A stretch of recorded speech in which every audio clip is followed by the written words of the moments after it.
It's GetReel, the video blog for all your classic movie needs. Something to please all tastes and age groups. Holy mackerel! Only on the YouTube channel Classic Flicks Mix Picks. Letting Keenan win. What is it? Say, what is it? Hey! It's GetReel for December 9th, 2022. She always felt bad that she scared little children in real life, but it's a credit to Margaret Hamilton's performance as the Wicked Witch of the West in The Wizard of Oz.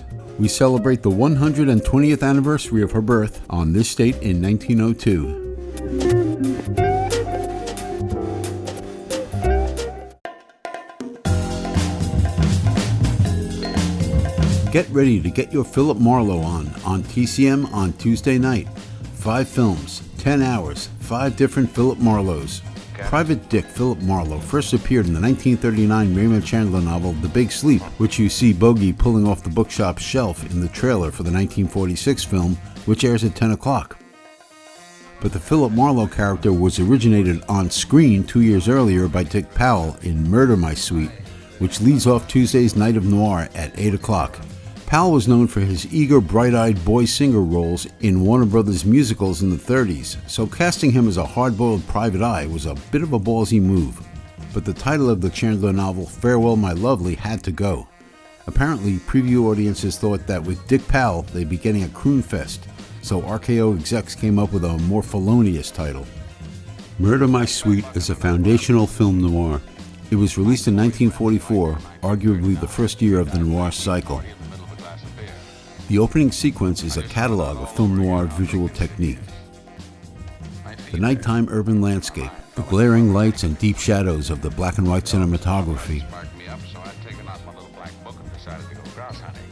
the private detective alone in his shabby little office, the blinking neon lights, the cigarette smoke and the voiceover, the sarcastic, self-deprecating Greek chorus to his own life. The convoluted plot of Murder, My Sweet kicks off with the appearance of Moose. Moose Malloy, played by professional wrestler Mike Mazurki. I like you to look for somebody. Marlowe gets mixed up with an old rich guy, his daughter, a missing jade necklace, and a murder.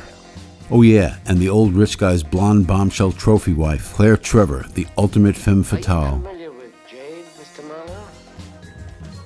One of the things I love about Powell's Marlowe is his cynical, world-weary outlook. He's a bit of a heel and he knows it, but he's not getting too worked up about anything. I don't know which side anybody's on. I don't even know who's playing today. Dick Powell gets my nod in the eternal Philip Marlowe debate. Does he get the girl? Either girl? And what about the jade and the murder? See how it all plays out at 8 o'clock. And then at 10, it's Bogey's turn in The Big Sleep. Bogey's Philip Marlowe is much more in control of things, more on top of the situation. Even when he doesn't know what's going on, he doesn't seem lost. And there's no voiceover, so we don't really know what he's thinking.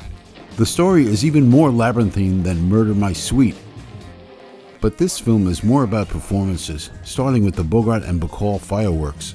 There's Martha Vickers as the thumb-sucking sister, and Canino, the #1 henchman played by Bob Steele, the B-Western star from the 30s, known to the 60s TV generation as Trooper Duffy on F Troop. At midnight, you won't see Robert Montgomery as Philip Marlowe in Lady in the Lake. In case you haven't seen Lady in the Lake, the joke is that the entire film is one long point-of-view shot, Marlowe's point of view. Other than in the contrived frame story, we experience the film through his eyes. It's an interesting notion, but there's a reason it never caught on. The acting is frequently stilted. The shots are often straight onto the camera to mimic his point of view, not the angle preferred for lighting. And you keep waiting for the reverse angle shot. You want to see him. Director Robert Montgomery has to contrive to frame shots where he's reflected in mirrors, because that's the only way we get to see him. Start being a woman.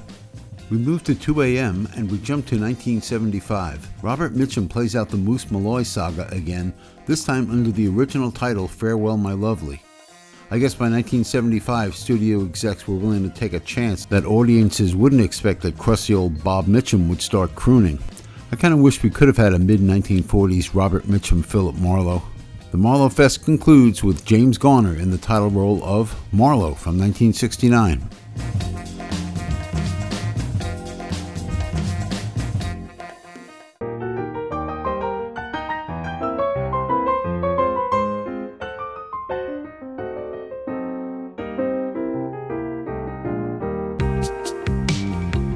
You're watching Get Real for December 9th, 2022, only on the YouTube channel Classic Flicks Mix Picks, brought to you by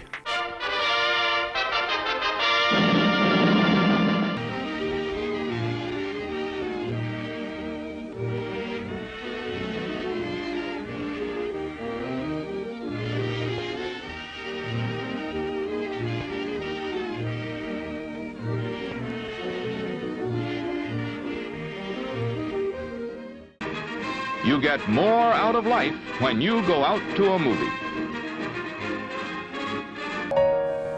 You can find the most complete guide to classic film venues in the New York metro area, including nearby New Jersey, Connecticut, and Pennsylvania.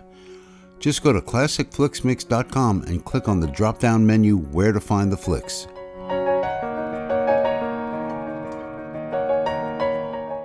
Feel free to rant on Facebook, by email, or right on the website. We're back next Friday with a new Get Real, only on the YouTube channel Classic Flicks Mix Picks.